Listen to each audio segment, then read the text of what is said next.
Ukraine has introduced unmanned surface vehicles, USVs, capable of launching aerial drones, marking a new chapter in robotic combat operations. The Telegraph reports the Ukrainian Navy's $250,000 unmanned vessels, which have already cost Russia one-third of its Black Sea fleet through previous operations, now demonstrate an enhanced capability by carrying out and launching their own explosive-laden aerial drones, extending their reach from sea to land targets and showcasing a potential future of multi-layered robotic warfare.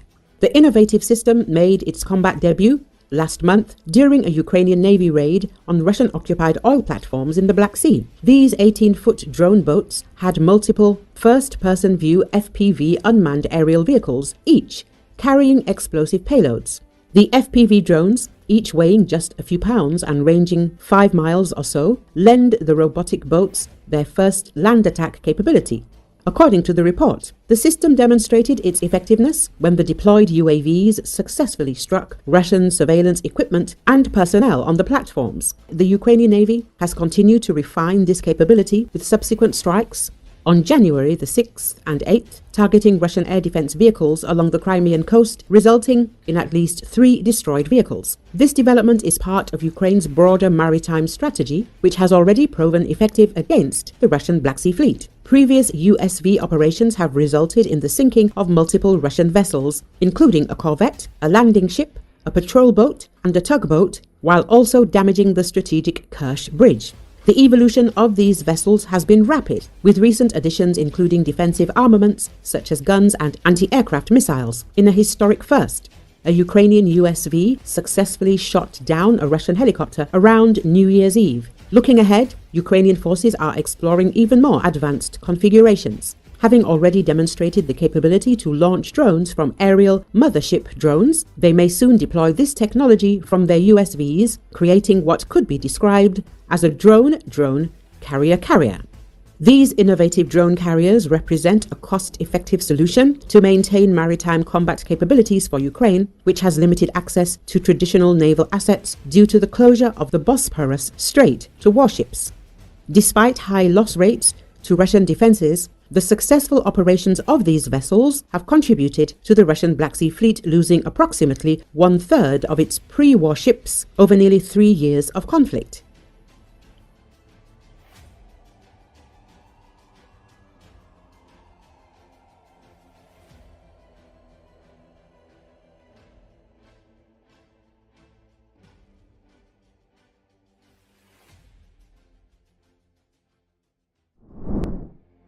NATO began a new mission over the Baltic Sea which the Transatlantic Alliance says is to protect undersea cables and pipelines.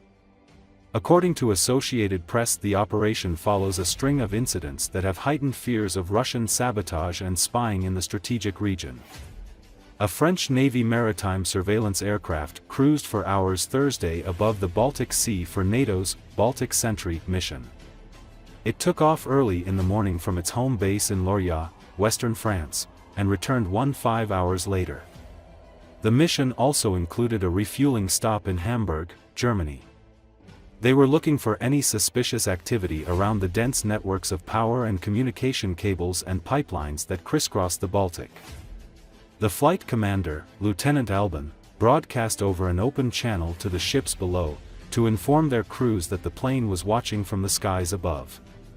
NATO countries wanted to have a bigger focus on the Baltic Sea area, so France, for example, has deployed more assets on the sea and in the air than there used to be before, Lieutenant Albin told the Associated Press on board the aircraft. We are already familiar with the area, but now we overfly this more and more because of the recent events that happened on the critical underwater infrastructure, he said. In announcing the mission last week, NATO said Baltic Sentry would include frigates, maritime patrol aircraft and a fleet of naval drones to provide enhanced surveillance and deterrence. NATO noted that more than 95% of internet traffic is secured via undersea cables, and 1.3 million kilometers of cables guarantee an estimated $10 trillion worth of financial transactions every day. The French crew said they picked up indications of jamming of GPS signals in the vicinity of Russia's Kaliningrad exclave, and they also spotted a few ships that were listed as being among those that they'd been ordered to watch out for.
Baltic Sea region in coordination with NATO Baltic nations. In order to safeguard safety and security, freedom of navigation and the security of undersea infrastructure, NATO is conducting maritime security activity Baltic Sentry. With Baltic Sentry, so NATO countries wanted to have a bigger focus on the Baltic Sea area. So France, for example, has deployed more assets on the sea and in the air than they used to be before. So we are already familiar with their area, but now we overfly this more and more because of the recent event that happened on the critical underwater infrastructure. So that's why France decided to give more assets to have a better, closer look on this area of the NATO territory.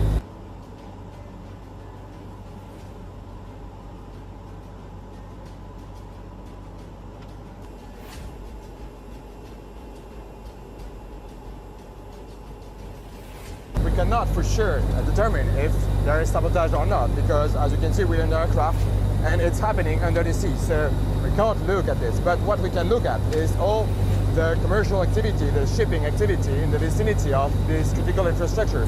And if we witness some suspicious activities from ships at sea, for example, ships at very low speed or at anchorage in position that they shouldn't be at this time.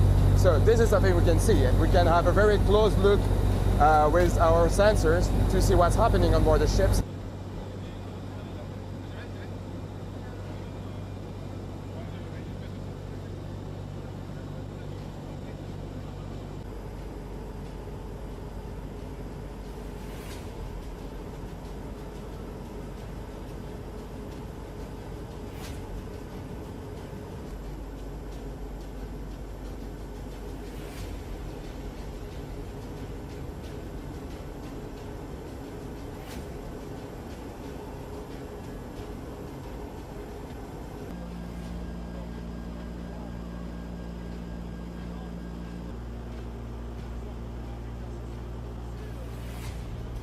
We managed to conduct the mission. We followed and we tracked the maritime shipping, civilian shipping, to see if there was some suspect activity or illegal activity. We didn't detect any suspicious activity today, so it was a calm flight.